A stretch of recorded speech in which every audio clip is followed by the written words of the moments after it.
3 দিন পাই না। ফারুক আজম খুঁজতে খুঁজতে একটা খেজুর বাগানের ভিতরে ঢুকলো। দেখতে একটা রাখাল মনমরা হয়ে এক জায়গায় বসে রয়েছে। রাখালকে ডাক দিয়ে সিদ্দিক আকবর বলে, ও রাখাল, আমরা রাসূলুল্লাহকে খুঁজতেছি, 3 দিন আমার নবীকে দেখি না, আমার রাসূলকে তুমি দেখেছো? রাখাল তো বেদুইন, সে রাসূলও চিনে না, নবীও চিনে না। সে বলে, কোন রাসূল? বলে, মুহাম্মাদুর রাসূলুল্লাহ সাল্লাল্লাহু। আমার নবীর নাম বললেন।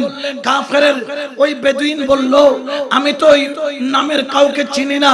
তখন বললেন, আমার রাসূল দেখতে এমন, চুল এমন, চোখ এমন, দাড়ি এমন, শরীর এমন। একে একে যখন বলল, তখন সিদ্দিক আকবরের দিকে তাকিয়ে ওই রাখাল বলল, হ্যাঁ হ্যাঁ, ওই রকম একটা মানুষ আমি 3 দিন যাবত দেখছি। বলে, তিনি কোথায়? বলে, ওই পাহাড়ের উপরে। কি করতেছে? বলে, জানি না, তবে 3 দিন যাবত ওই ব্যক্তি আল্লাহর দরবারে সিজদায় পড়ে পাহাড়ের উপরে 2 চোখের পানি ছেড়ে জমিনের মধ্যে সিজদা দিয়ে শুধু জবানে একটা কথা বলতেছে, রব্বি হাবিলি উম্মতি, রব্বি হাবিলি উম্মতি। বড় করে বলেন সুবহানাল্লাহ। কয়দিন কাঁদতেছেন নবী? 3 দিন যাবত নবীর খবর নাই। 3 দিন পরে যখন খবর পাইল, ওই পাহাড়ের চূড়ায় আমার নবী 3 দিন পর্যন্ত সিজদার মধ্যে পড়ে শুধু চোখের পানি ছেড়ে বলছেন, রব্বি হাবিলি উম্মতি। রাখাল বলতেছে, 3 দিন যাবত উনি এক সিজদার মধ্যে রয়েছে।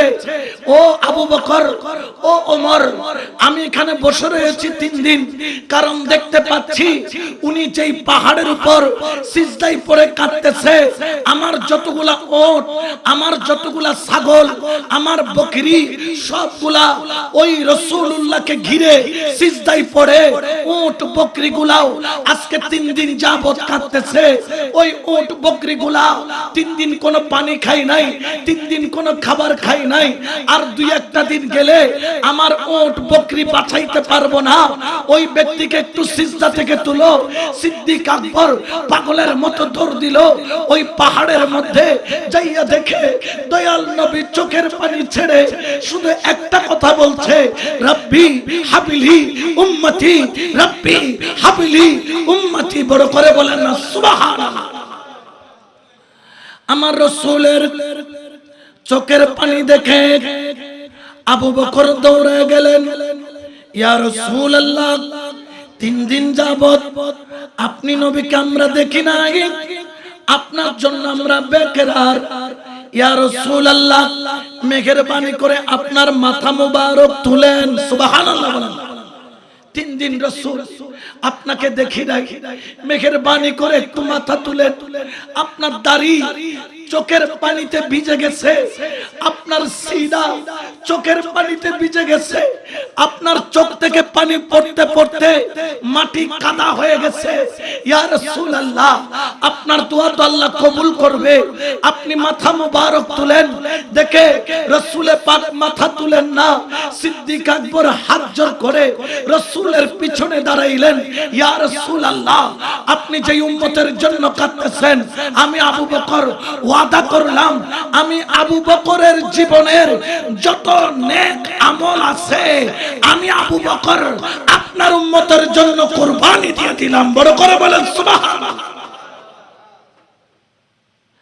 ইয়া রাসূলুল্লাহ, তারপরেও আপনি আপনার মাথাটাকে তুলেন। আপনার চোখের পানি আমি আবু বকর সহ্য করতে পারি না। দেখে আমার রাসূল মাথা তুলছেন না। সঙ্গে সঙ্গে ফারুক আজম গেলেন, ইয়া রাসূলুল্লাহ, আপনার মাথা মোবারক তুলেন। আপনি 3 দিন যাবত এক ফোঁটা পানিও পান করেন নাই, 3 দিন যাবত আপনি এক লোকমা খাবারও খান নাই।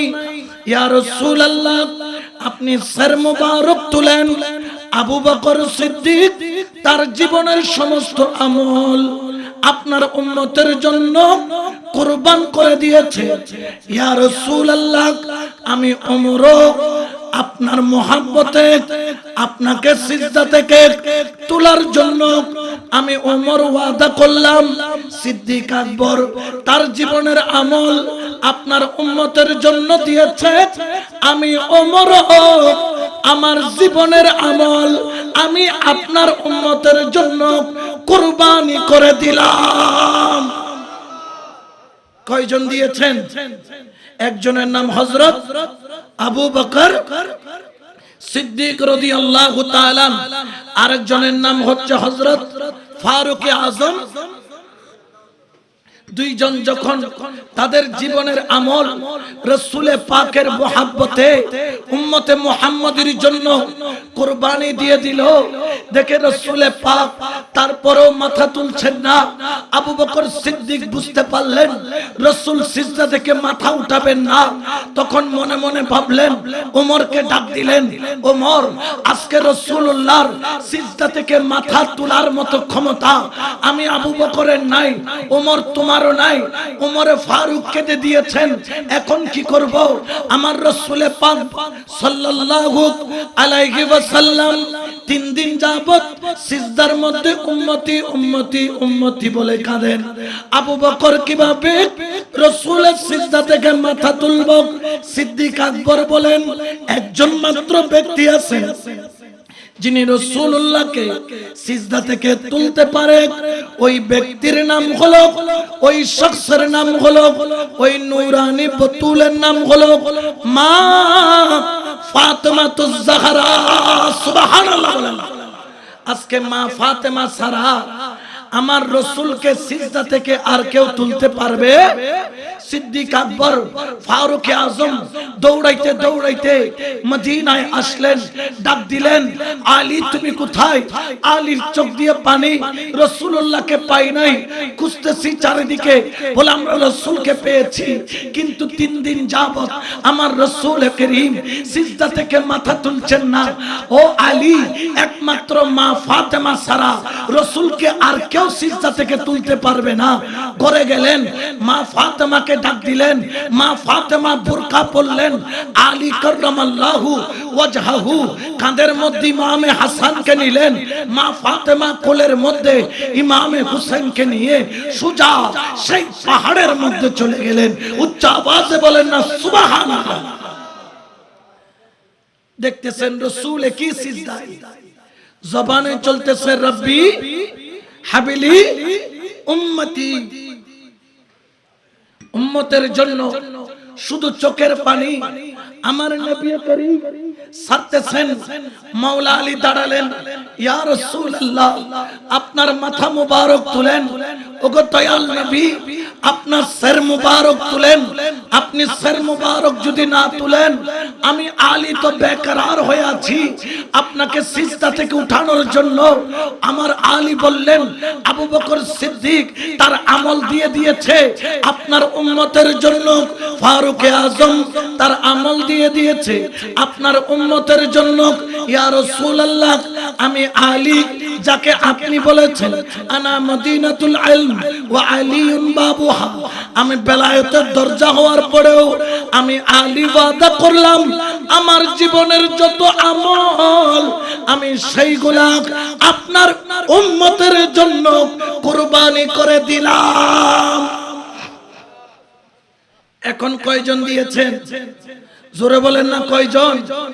একজনের নাম কি হযরত আবু বকর, দ্বিতীয় জনের নাম হলো হযরত ফারুক, 3 নম্বর হচ্ছে মাওলা। মোট কয়জন? 3 জন। দেখে তারপরেও রাসূলুল্লাহ মাথা মুবারক তুলেন না।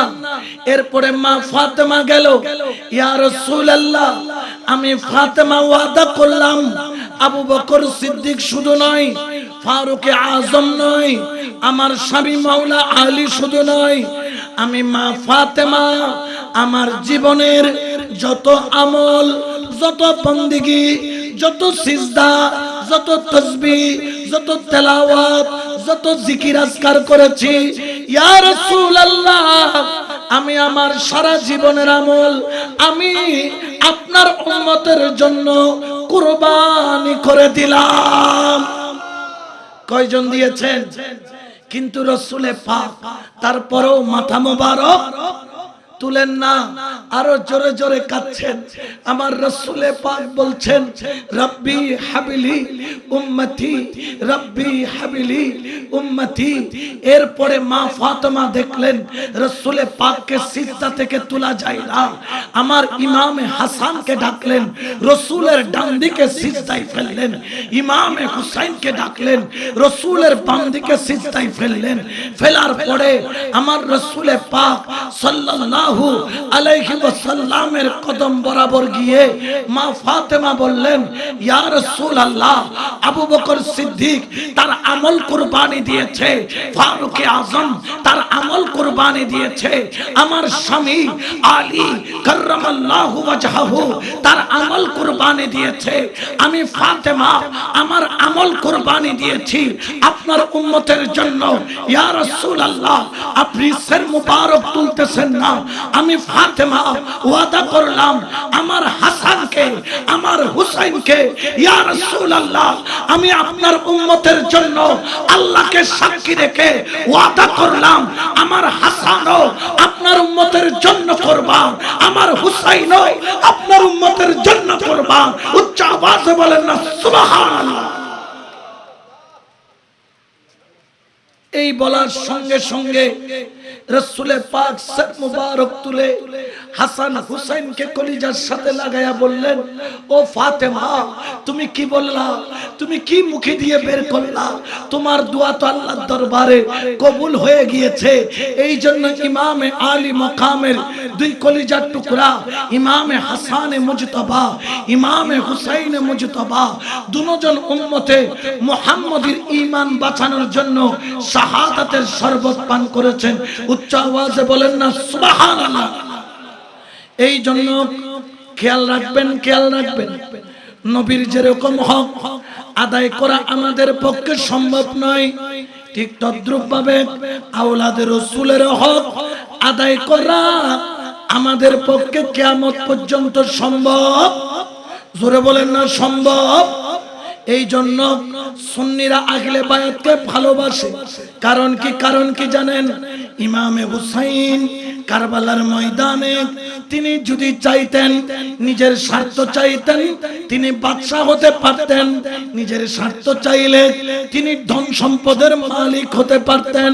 নিজের ক্ষমতা চাইলে ইয়াজিদকে মারহাবা বললে, হুসাইনকে অর্থ টাকা পয়সা ক্ষমতা দিয়ে একদম টইটম্বুর করে দিত। এ হুসাইন, তুমি কেন কারবালার ময়দানে শহীদ হয়ে গেলা? মাত্র তোমরা ৭২ জন, ওইদিকে ২২,০০০। কেন তুমি জানো যে এইখানে যুদ্ধের লড়াইয়ের মধ্যে তোমার দ্বারা সম্ভব নয়? তুমি ৭২ জন নিয়ে ২২,০০০-এর বিরুদ্ধে দাঁড়ানো সম্ভব নয়। তারপরেও কেন জিহাদের ময়দানে গেলা? আমার হুসাইন, আমার ইমামে হুসাইন জগতের মানুষকে জানিয়ে দিল, আমি কারবালার ময়দানে গিয়েছি হক আর বাতিলের পার্থক্য করে দেওয়ার জন্য। আগে ফেরাউনকে চিনা যাইতো, মুসা আলাইহিস সালামের বিপরীতে দাঁড়িয়েছিল, নমরুদকে চিনা যাইতো, ইব্রাহিম খলিলুল্লাহর বিপরীত দাঁড়িয়েছিল, আবু জেহেল, আবু লাহাব, উতবা, সাইবাকে চিনা যাইতো। কাফেরদেরকে, মুনাফিকদেরকে চিনার সুযোগ ছিল, কিন্তু এখন মুনাফিক চিনার সুযোগ নাই। আমি হুসাইন কারবালার ময়দানে আমার আওলাদদেরকে নিয়ে কুরবানি হয়ে হয়ে জগৎকে দেখায়া দিলাম, তোমরা দাড়ি দেখলে পাগল হবে না, টুপি দেখলে পাগল হবে না, জুব্বা দেখলে পাগল হবে না। খবরদার, খবরদার, মুফাসসির অনেক আসবে যারা রাসূলকে কাউবয় বলবে, মুফাসসির অনেক আসবে যারা রাসূলকে মূর্খ বলবে, মুফাসসির অনেক আসবে যারা রাসূলের বিবিদেরকে, আম্মাজানদেরকে আনইনটেক বলবে। সব মুফাসসিরের পাগল হওয়া যাবে না, সব মুফতির পাগল হওয়া যাবে না, সব মুহাদ্দিসের পাগল হওয়া যাবে না। আমি হুসাইন কারবালার ময়দানে হক আর বাতিল পার্থক্য করে দিলাম। কিভাবে পার্থক্য হলো? যার অন্তরের মধ্যে আহলে বায়াতের ভালোবাসা, যার অন্তরের মধ্যে আওলাদে রাসূলের ভালোবাসা, যার অন্তরের মধ্যে রাসূলের ভালোবাসা, কিয়ামত পর্যন্ত তারা আমি হুসাইনের দলে থাকবে। বড় করে বলেন সুবহানাল্লাহ। ঠিক কিনা? আরো জোরে বলেন না ঠিক কিনা? এই কারবালার মাস আসলে 10 মুহররম অনেক মসজিদে তালা মেরে দিছে, এমন রেকর্ড আছে না নাই? জোরে বলেন না আছে না নাই? যাতে 10 মুহররম মানুষ আল্লাহর ইবাদত করতে না পারে, এরকম অনেক মসজিদে কি মারা হয়েছে? তালা। খেয়াল রাখবেন, তারা মসজিদে তালা মারে নাই, তারা তাদের জান্নাতের ঘরে কি মেরে দিয়েছে। তারা জীবনে জান্নাতে প্রবেশ করতে পারবে? জোরে বলেন না পারবে? এই জন্য বাবা শায়ের বলেন, হে কোই বাতা দো রাগে মদিনা, হে কোই বাতা দো রাগে মদিনা, फुरकत नबी में जलता है सीना, सलातुनिया रसूल अल्लाह।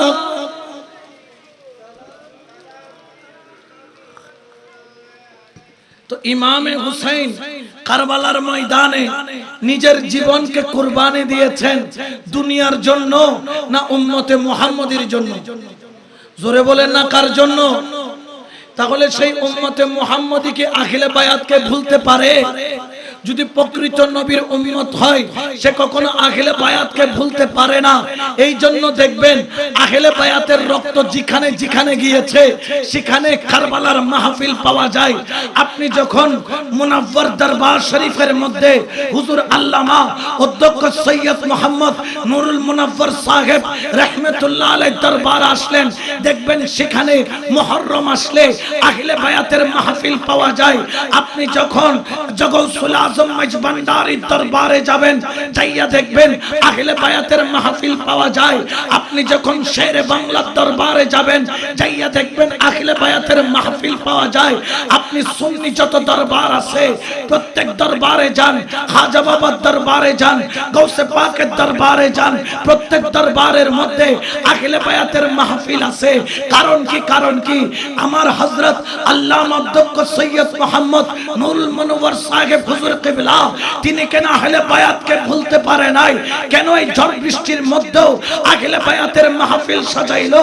আমার হযরত সৈয়দ নুরুল মুনাওয়ার সাহেব হুজুর কিবলা জগৎকে জানিয়ে দিচ্ছেন, ও আমার মুরিদেরা, ও আমার আশিকেরা, অত্র দরবারের প্রেমিকেরা, জেনে রাখো যদি বেলায়েত চাও, যদি মুস্তাফাকে পেতে চাও, আহলে বায়াতের দরবার ছাড়া কোনো রাস্তা নাই। ঠিক কি না?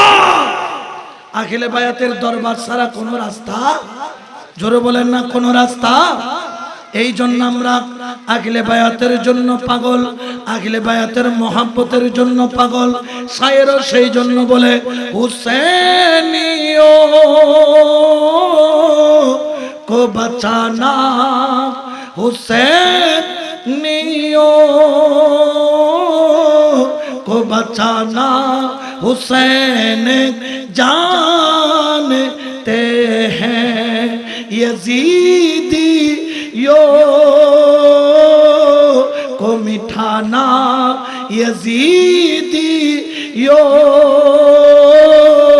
को मिठाना, हुसैन जानते हैं। सलातुनिया रसूल अल्लाह।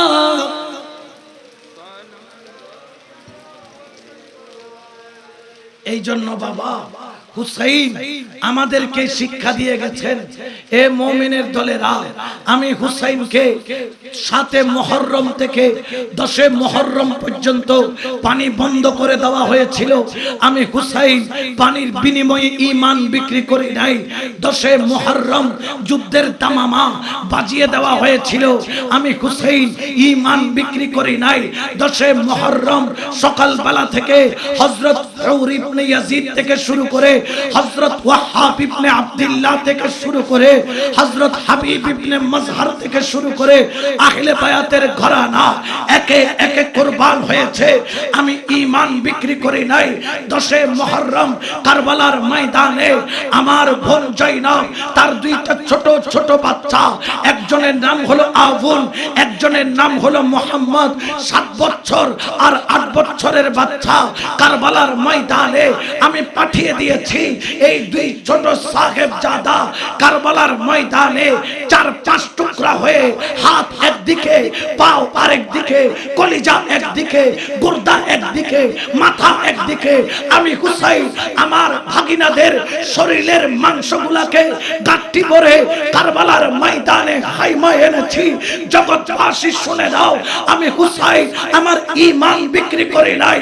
কারবালার ময়দানে আমার ভাইয়ের ছেলে কাসেম যখন গেল, তার শরীরের টুকরা টুকরা লাশ কারবালার ময়দানে পড়েছিল। একে একে কুরবানি দিয়েছি, ঈমান বিক্রি করি নাই।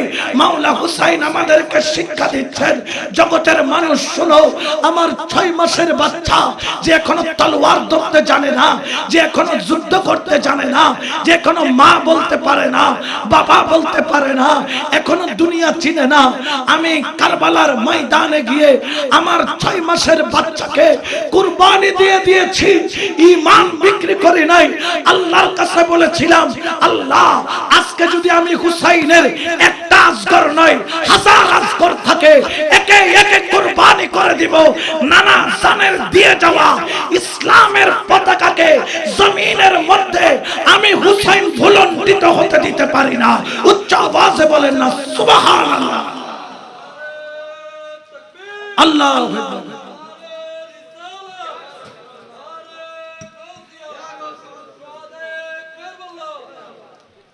এই জন্য বাবা আমাদেরকে বুঝতে হবে, 2-4-5 টাকার জন্য ঈমান বিক্রি করে অনেক আছে না নাই? জোরে বলেন না আছে না নাই? খবরদার, স্বর্ণ গেলে স্বর্ণ পাওয়া যাবে, হীরা গেলে হীরা পাওয়া যাবে, জমিন গেলে জমিন পাওয়া যাবে, ক্ষমতা গেলে ক্ষমতা পাওয়া যাবে, কিন্তু ঈমান গেলে ঈমান পাওয়া যাবে। জোরে বলেন না পাওয়া যাবে। এই জন্য খবরদার খবরদার, সাবধান হয়ে যাও। ঈমান বড় দামি জিনিস। ইমামে হুসাইন কারবালার ময়দানের মধ্যে শুধু একে একে কুরবানি দিয়েছেন তা নয়, নিজেও কুরবানি হয়েছে। কেমন কুরবানি? যখন 10 মুহররম আখিলে বায়াতের ঘরানার 19 জনের মধ্যে 17 জন কুরবান হয়ে গেল। 2 জন পুরুষ আছে, একজনের নাম হলো হযরত ইমামে হুসাইন রাদিয়াল্লাহু তাআলা, আরেকজনের নাম হলো ইমাম জয়নুল আবেদিন রাদিয়াল্লাহু তাআলা। তার 104 ডিগ্রি জ্বর, দাঁড়াইতে পারে না অসুস্থতার জন্য।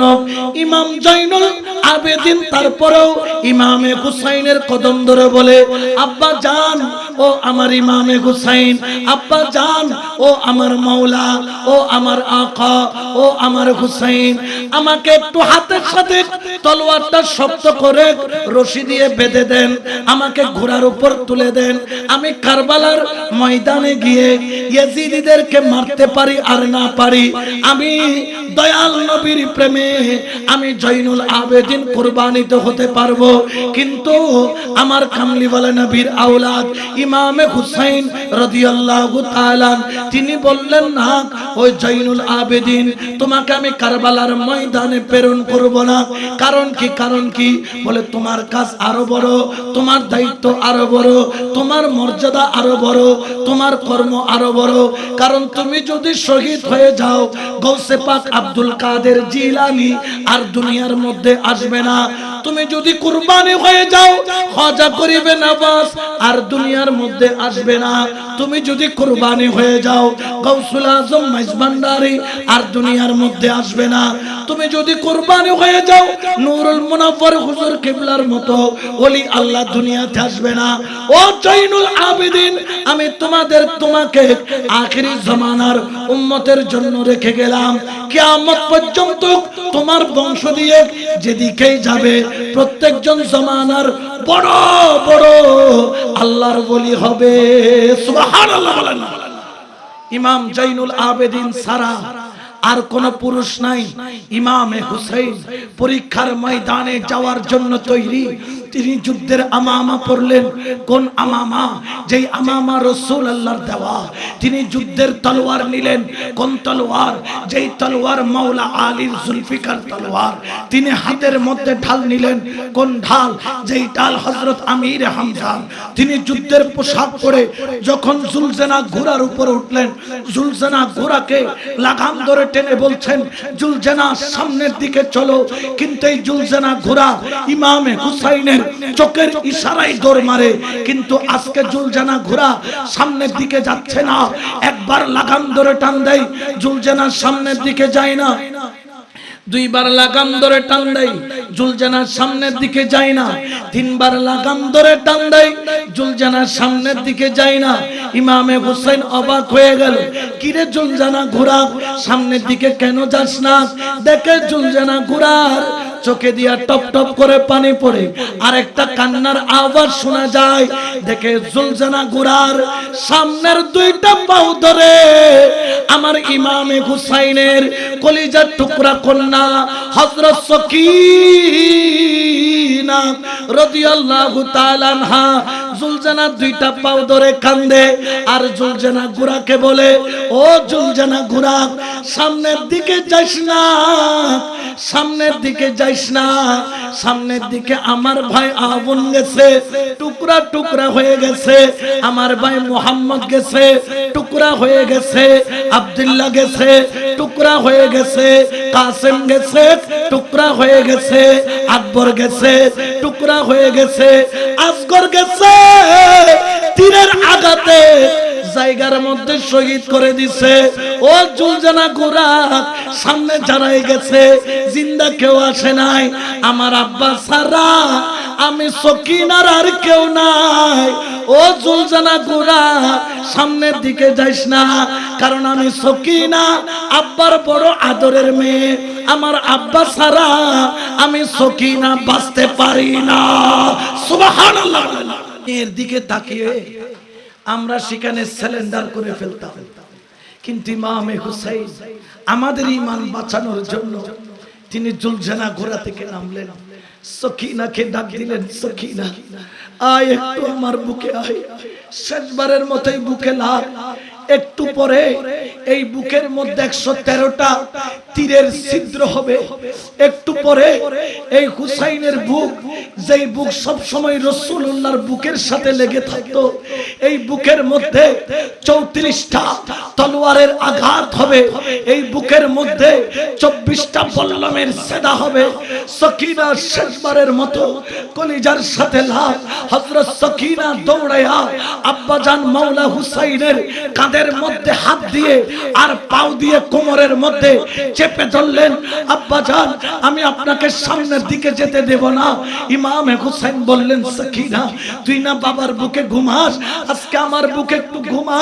তোকে ঘুমে রেখে আমি কারবালার ময়দানে যাব, নানা জানের হক আদায় করার জন্য, মাওলা আলীর হক আদায় করার জন্য, মা ফাতেমার হক আদায় করার জন্য। সকিনা কাঁধের মধ্যে মাথা রাখলেন। ইমামে হুসাইন नाते मुस्तफा सुनान सबसे औला वो आला हम सबसे बाला वो आला हम सबसे औला वो आला। सुबहानाल्लाह बोलें ना। नबीर प्रशंसा नबीर नाते मुस्तफा सुनाइया सकिनाके घुम पाड़ाया दिलेन। सकिनाके कोले निये জয়নবের হাতে তুলে দিলেন। জয়নব রে আমার সকিনারে বুকের সাথে বাজায় রাখো, আমার সকিনারে অন্তরের সাথে বাজায় রাখো। আমার মেয়ে যেই দিন থেকে বাবা চিনেছে ওই দিন থেকে জীবনে কখনো বালিশে মাথা রাইখা ঘুমাই নাই। আমার সকিন আমার বুকের মধ্যে মাথা রাইখা ঘুমাইতো। ওরে জয়নব আমার সকিনাকে তোর হাওলা করলাম। এই বলে তলোয়ারটা হাতে নিয়ে জুলফিকার সামনে নিয়ে সামনের দিকে চলা আরম্ভ করলো। এই জুলফিকার তলোয়ার নিয়ে যখন সামনের দিকে গেল সবাই তাজ্জব হয়ে গেল। কেউ বলতেছে যেন খুদ রাসূলুল্লাহ দাঁড়ায় আছে, কেউ বলতেছে মাওলা আলী দাঁড়ায় আছে, কেউ বলতেছে ইমামে হাসান দাঁড়ায় আছে। জুলফিকার তলোয়ার যখন বের করলো ইয়াজিদিদের কম্পন আরম্ভ হয়ে গেল, কুকুরের মতো পালানো আরম্ভ করলো। ইমামে হুসাইন জুলফিকার তলোয়ার যখন চালানো আরম্ভ করলো কসু কাটার মতো ইয়াজিদিদেরকে কাটা আরম্ভ করলো। উচ্চ আওয়াজে বলেন সুবহান। জুলফিকার তলোয়ারের সামনে দাঁড়াবে এমন কোন তলোয়ার কি পৃথিবীতে আছে? জুলফিকার তলোয়ার কি? এটা হলো ওই তলোয়ার যেই তলোয়ার দিয়ে কাফেরও কাটে, মুনাফিকও কাটে, জিনও কাটে, শয়তানও কাটে। একমাত্র একটাই তলোয়ার, যেই তলোয়ারের নাম হলো জুলফিকার। উচ্চ আওয়াজে বলেন না সুবহানাল্লাহ। ওই জুলফিকার তলোয়ার সামনের দিকে যখন নিয়ে গেল, এই জুলফিকারের সামনে কেউ দাঁড়াইতে পারে না। আমর ইবনে সাদ ইয়াজিদিদের সেনাপতি ডাক দিল, কে আছো? জুলফিকারকে থামাও। খুলি ডাক দিল, কে আছো? জুলফিকারকে থামাও। সিমার ডাক দিল, কে আছো? জুলফিকারকে থামাও। হুরমুলা ডাক দিল, কে আছো? জুলফিকারকে থামাও। ইবনে জিয়াদ ডাক দিল, কে আছো? জুলফিকার থামাও। জুলফিকারকে থামানো ক্ষমতা পৃথিবীর বুকে কারো নাই। এটা মাওলা আলীর তলোয়ার, চলতে জানে, বন্ধ হইতে পারে না। সামনে যে আসে তাকেই টুকরা করা হয়। এই জুলফিকার তলোয়ার এমন ভাবে চলতেছে, এক রওয়ায়াতের মধ্যে আছে 5000 ইয়াজিদিকে ওই জায়গার মধ্যে জুলফিকার তলোয়ার দিয়ে কাটা হলো। কিন্তু জুলফিকার তারপরও থামে না। কিন্তু কথা নাই, বার্তা নাই, আওয়াজ নাই। হঠাৎ জুলফিকার উপর থেকে নিচে দিকে নেমে গেল। জগৎ তাকায় আছে, কিরে জুলফিকার কেন নেমে যাচ্ছে? জগতের মানুষ আসমান জমিন বলে, জুলফিকার তুমি আজকে থামিও না, তুমি চলো, তুমি নেমে যাচ্ছ কেন? হঠাৎ করে জুলফিকার আওয়াজ দিল, এই শোন, একটা আওয়াজ বেশি আসতেছে। কেন থামছি জানিস? কারণ একটা আওয়াজ শোনা যায়, আওয়াজটা হলো আল্লাহু আকবার, আল্লাহু আকবার, আল্লাহু আকবার, আল্লাহু আকবার।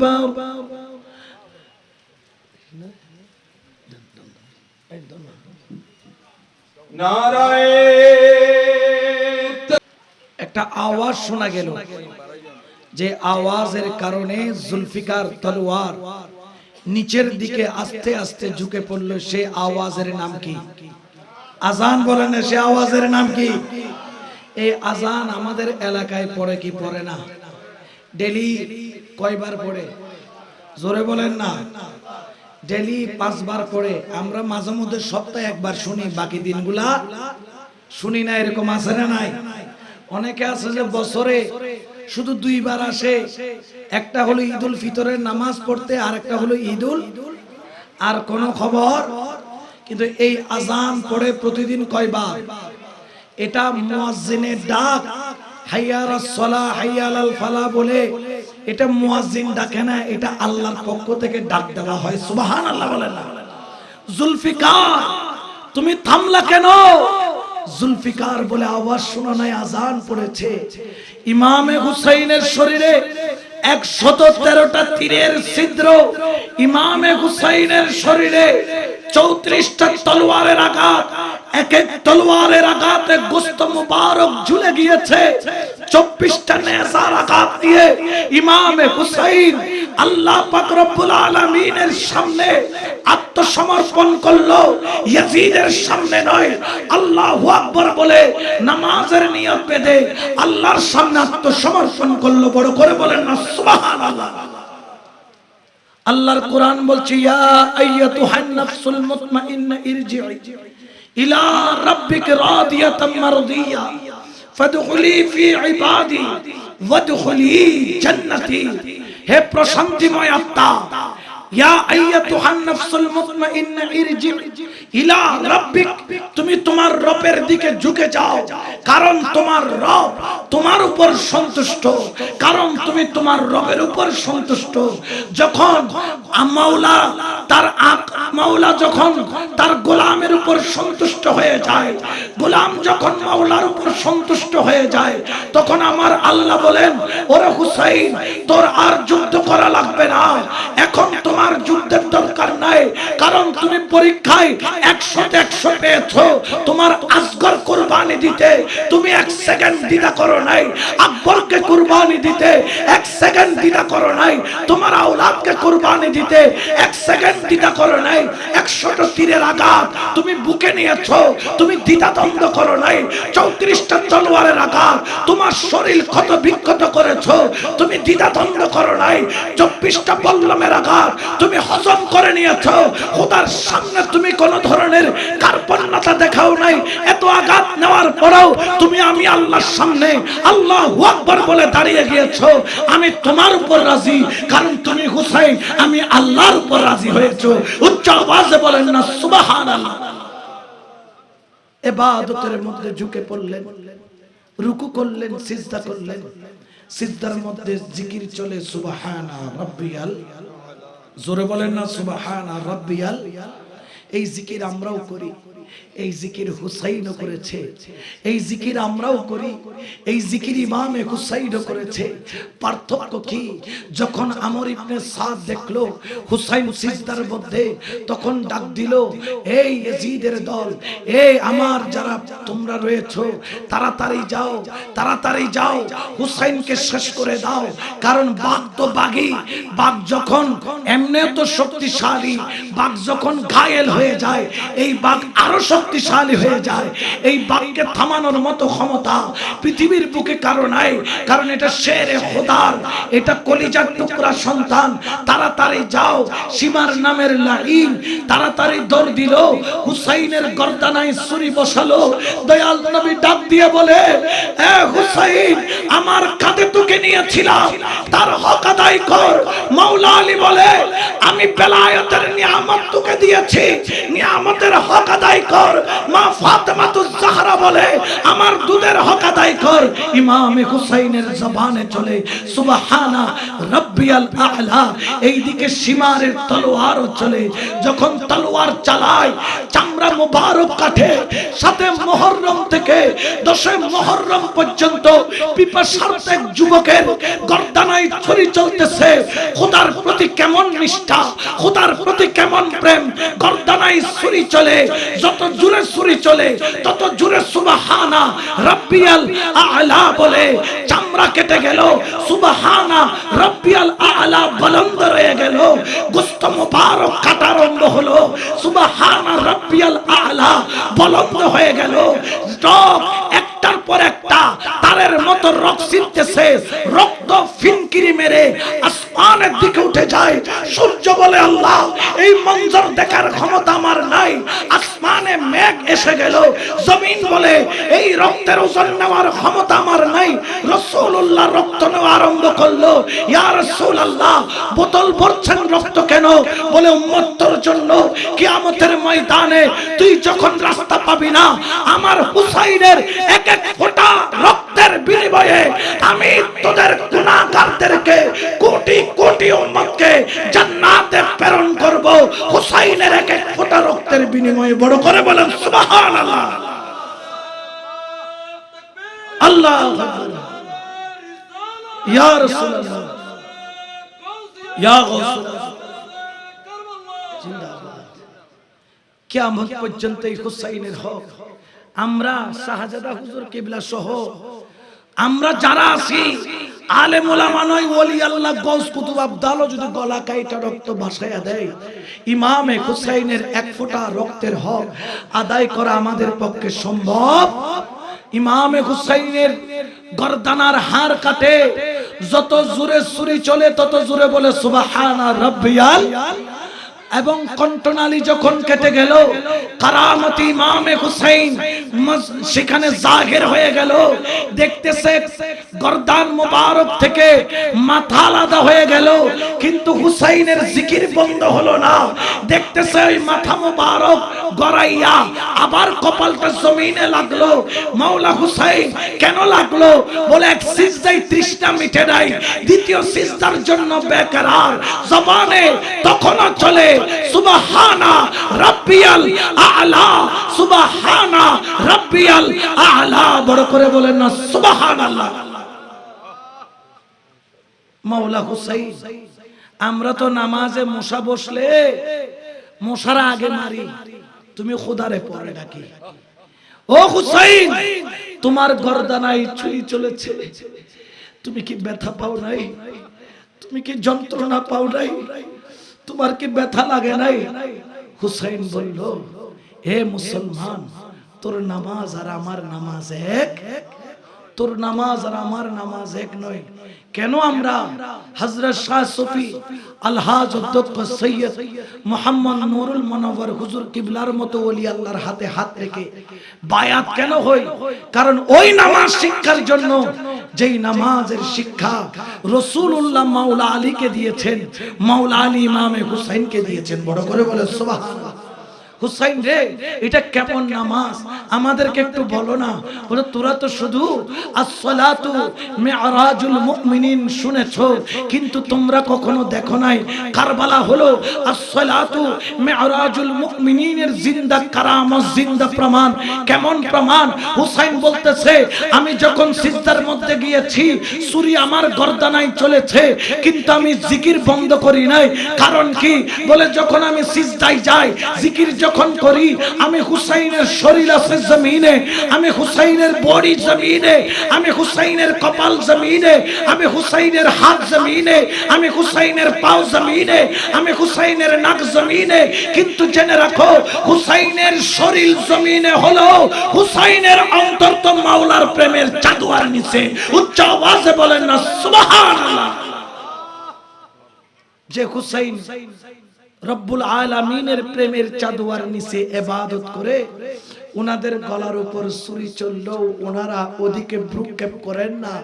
কারণ গলার ছুরির যন্ত্রণার চাইতো মাওলার ইবাদতের মজা আরো বেশি। হুসাইন শিক্ষা দিয়ে গেলেন এই কারবালার ময়দান থেকে, আমি হুসাইন এতগুলো আঘাত নিয়ে নামাজ ছাড়ি নাই, তোমরাও নামাজ ছেড়ো না। আমি হুসাইন অন্যায়ের কাছে মাথা নত করি নাই, তোমরাও অন্যায়ের কাছে মাথা নত করো না। যদিও বা তুমি একা হয়ে যাও, যদিও বা তোমার সংখ্যা কম হয়ে যায়, আমি হুসাইন সংখ্যার দিকে দেখি নাই, আমি হুসাইন রাসূলুল্লাহর দিকে দেখেছি। রাসূলুল্লাহ যেদিকে, মাওলা আলীও সেদিকে, সিদ্দিক আকবরও সেদিকে, ফারুক আজমও সেদিকে, ওসমান নুরাইন সেদিকে, আমি হুসাইনও সেদিকে। এই জন্য আমরা যারা সুন্নি, আমরা ডাবল পাঞ্জতনি। আমরা যারা সুন্নি, আমরা ডাবল পাঞ্জতনি। সিঙ্গেল পাঞ্জতনিদেরকে শিয়া বলে, ডাবল পাঞ্জতনিদেরকে সুন্নি বলে। ডাবল পাঞ্জতন কি? এক নাম্বার রাসূলুল্লাহ, দুই নাম্বার মাওলা আলী, তিন নাম্বার মা ফাতেমা, চার নাম্বার ইমামে হাসান, পাঁচ নাম্বার ইমামে হুসাইন। এই হলো এক পাঞ্জতন। সিঙ্গেল যদি দাবি করে তাহলে জেনে রাখবেন নির্ঘাত তারা শিয়া হয়ে গেছে। আমরা হলাম সুন্নি, আমরা ডাবল পাঞ্জতনি। এক নাম্বার রাসূলুল্লাহ, দুই নাম্বার সিদ্দিক আকবর, তিন নাম্বার ফারুক আজম, চার নাম্বার ওসমান নুরাইন, পাঁচ নাম্বার মাওলা আলী।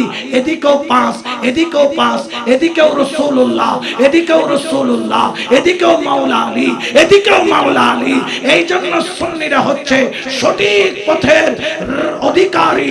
কারণ এই দল হলো ওই দল যেই দলের মাধ্যমে আল্লাহকেও পাওয়া যায়, রাসূলুল্লাহকেও দেখা যায়। উচ্চ আওয়াজে বলেন না সুবহানাল্লাহ।